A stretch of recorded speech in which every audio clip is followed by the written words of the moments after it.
আর এবার ওয়েদার আপডেটের দিকে নজর রাখবো, কারণ শনি ও রবিবার কি বৃষ্টি হবে, দক্ষিণবঙ্গের পরিস্থিতি বা কি থাকবে, উত্তরবঙ্গেই বা কি অবস্থা থাকবে, আরো বিস্তারিত জানাবে বিশ্বজিৎ আমাদের। বিশ্বজিৎ, রবিবার রথ তো রয়েছে, আজ এবং আগামী কাল কিরকম থাকবে দক্ষিণবঙ্গের পরিস্থিতি, উত্তরবঙ্গের পরিস্থিতি বা কিরকম থাকবে?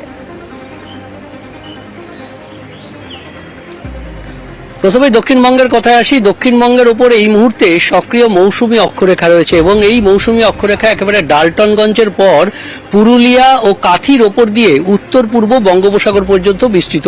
আর এর প্রভাবে প্রচুর জলীয় বাষ্প আসবে, তবে বৃষ্টির সম্ভাবনা সেভাবে উত্তরবঙ্গের মতো হয়তো নয়, তবে বিক্ষিপ্তভাবে বৃষ্টি চলবে এবং উপকূলের জেলা ও পূর্ব দিকের জেলা অর্থাৎ উত্তর ও দক্ষিণ 24 পরগনা, পূর্ব ও পশ্চিম মেদিনীপুর, পূর্ব বর্ধমান, নদিয়া, মুর্শিদাবাদ, বীরভূম এই জেলাগুলিতে বৃষ্টির পরিমাণ বেশি হবে। তবে ভারী বৃষ্টির সম্ভাবনা এই মুহূর্তে দক্ষিণবঙ্গে নেই। বিক্ষিপ্তভাবে বজ্রবিদ্যুৎ সহ হালকা মাঝারি বৃষ্টি আজ থাকবে, আগামী কালও থাকবে।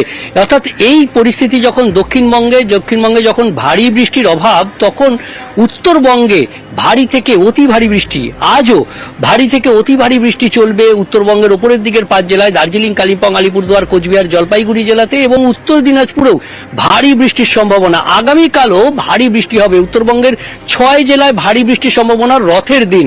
দার্জিলিং, কালিম্পং, আলিপুরদুয়ার, কোচবিহার, জলপাইগুড়ি এবং উত্তর দিনাজপুর এই 6 জেলায় ভারী বৃষ্টির সম্ভাবনা তেমনি নিচের দিকের জেলা মালদা ও দক্ষিণ দিনাজপুর সেখানেও বৃষ্টির সম্ভাবনা থাকছে, তবে বিক্ষিপ্তভাবে বৃষ্টির সম্ভাবনা। আর দক্ষিণবঙ্গে রথের দিন বৃষ্টি হবে, তবে আজ যত বেশি জেলাতে বৃষ্টি হওয়ার সম্ভাবনা রয়েছে তার থেকে কিছুটা কম হলেও বিক্ষিপ্তভাবে দক্ষিণবঙ্গে রথের দিনও বৃষ্টির সম্ভাবনা থাকছে। তবে বৃষ্টি যেখানে না হবে বা যখন বৃষ্টি না হবে তখন কিন্তু গরম এবং অস্বস্তি, অর্থাৎ তাপমাত্রা সামান্য বাড়বে। আর বাতাসে যেহেতু জলীয় বাষ্পের পরিমাণ অনেকটা বেশি, 90 থেকে 100%, তাই অস্বস্তি অনেকটা বাড়বে।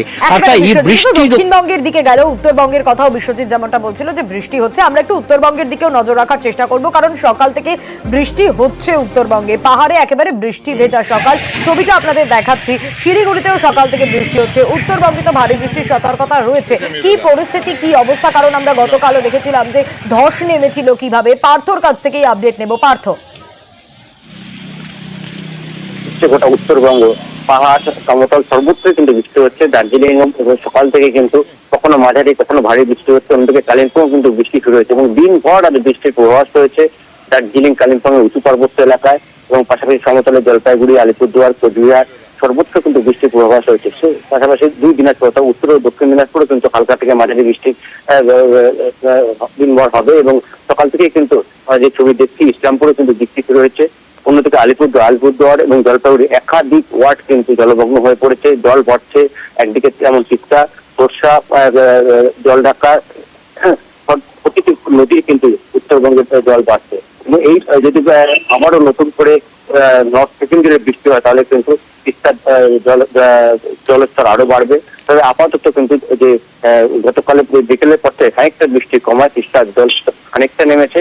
তবে 10 নম্বর জাতীয় সড়ক তা কিন্তু বন্ধ থাকছে, যেহেতু শিল্পী দ্বারা নতুন করে ধস নেমেছে গতকাল দিনভর টানা বৃষ্টির জেরে এবং এই শিল্পী দ্বারা একটা জাতীয় সড়ক 10 নম্বর জাতীয় একটা বড় অংশ তিস্তার কাছে চলে যাওয়ায় কিন্তু আরো বিপর্যয়ের মুখে পড়েছে গোটা পাহাড়। বেশ পার্থ।